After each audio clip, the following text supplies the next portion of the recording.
Hello everybody, thanks for stopping by. KCR-Mark here. Welcome back to another Gran Turismo 7 tuning video. In today's video we're going to be returning to update 1.49, but instead of checking out one of the new cars, today we're going to be looking at one of the brand new engine swaps. This is an engine swap for the BMW M3 2007, the E90 model. The engine in question is a 4.4 litre V8, originally found in the BMW Z4 Group 3 car. Itself not a brilliant Group 3 car, but this engine is absolutely fantastic and really suits this swap well, and we're going to be tuning it to over 740 brake horsepower. So the base car can be found under Brand Central at the BMW dealership. It's a car available at all times, 93,000 credits, so won't break the bank. To that we're going to add the brand new engine swap as mentioned before, just 325,000 credits for that, so not expensive either. Just check your tuning parts in your garage first. Next we want to head to GT Autos, where we're going to install the wide body kit, which is going to aid massively in the stability of this car. Wheel wise, don't go any bigger than 19-inch wheels. We want the wide offset and the wide width. Onto custom parts, we want a Type A front splitter, Type A side skirts, a Type A rear diffuser and a custom wing set.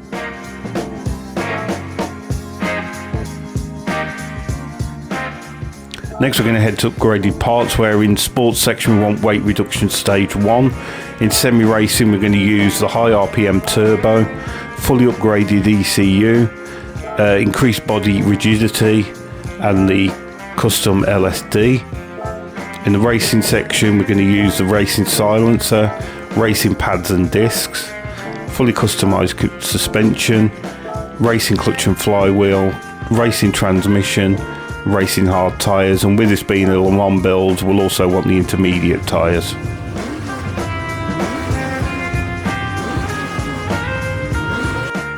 So as standard, this is a really nice chassis to work with, but we need to accommodate that 740 brake horsepower, so there's a few modifications we need to do. I'll enlarge the screen so you can copy all my numbers. The cars are very susceptible to suspension changes after the new update. Gearbox wise, I've kept the standard ratios. It seemed to work really well. We've had to take a little bit of power off and downforce is as shown. A high RPM turbo was mentioned before. Racing brakes all round. I've not bothered with the brake balance on this car. It seemed to be nicely balanced under brakes anyway.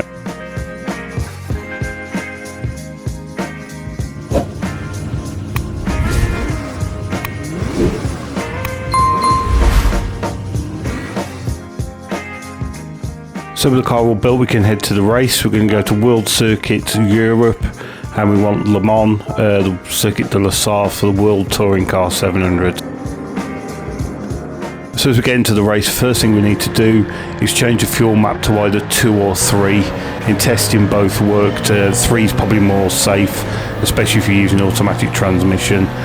This car's got 740 brake horsepower, so it needs a bit of helping hand with fuel economy, but it's much better than you would expect. So what will become immediately apparent when driving this car is just how stable and well balanced it is for a road car with so much power. It's incredibly impressive how this thing handles. It's just seems to be glued to the road and just has very little understeer, not really any lift off oversteer. It's just really nicely balanced, well sorted car.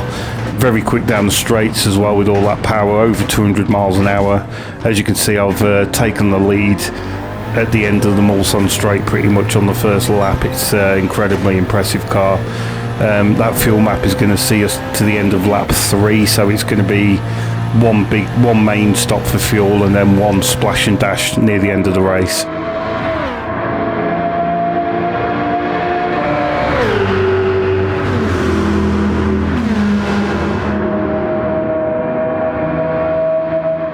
So awesome sounding engine on this car. It's been used before, this engine swap, on the E46, the predecessor to this M3, and it was always a really good solid engine. I've really gone to town on power wise this time, and it just suits the car brilliantly. It just handles it so well. It's nice and neutral balanced and really easy to drive.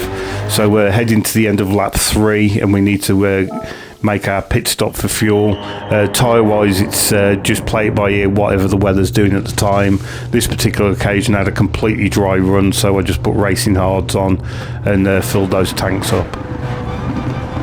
So you should have no great problem blowing the opposition away with this car, and low 350 laps are very possible in this. I didn't actually string a decent one together. I kept getting stupid penalties all over the place, but coming up to the end of lap 6, tyres are fine. We just need a little splash of fuel just to make it that last lap.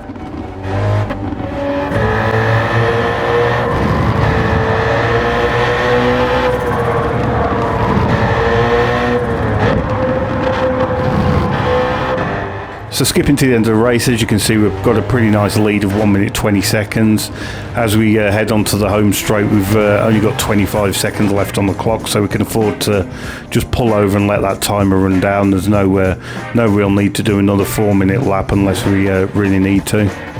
So crossing the line for a pretty easy victory. If you're struggling with the new physics on this game, which I know a few people are, I'd really recommend giving this car a try. It's really forgiving, really easy to drive, and just a really impressive car.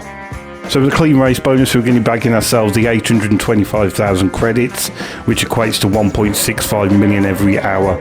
So as always, many thanks for stopping by, and a sincere thank you to all the subscribers and comments I've been getting lately. I really do appreciate it. It makes all this worthwhile.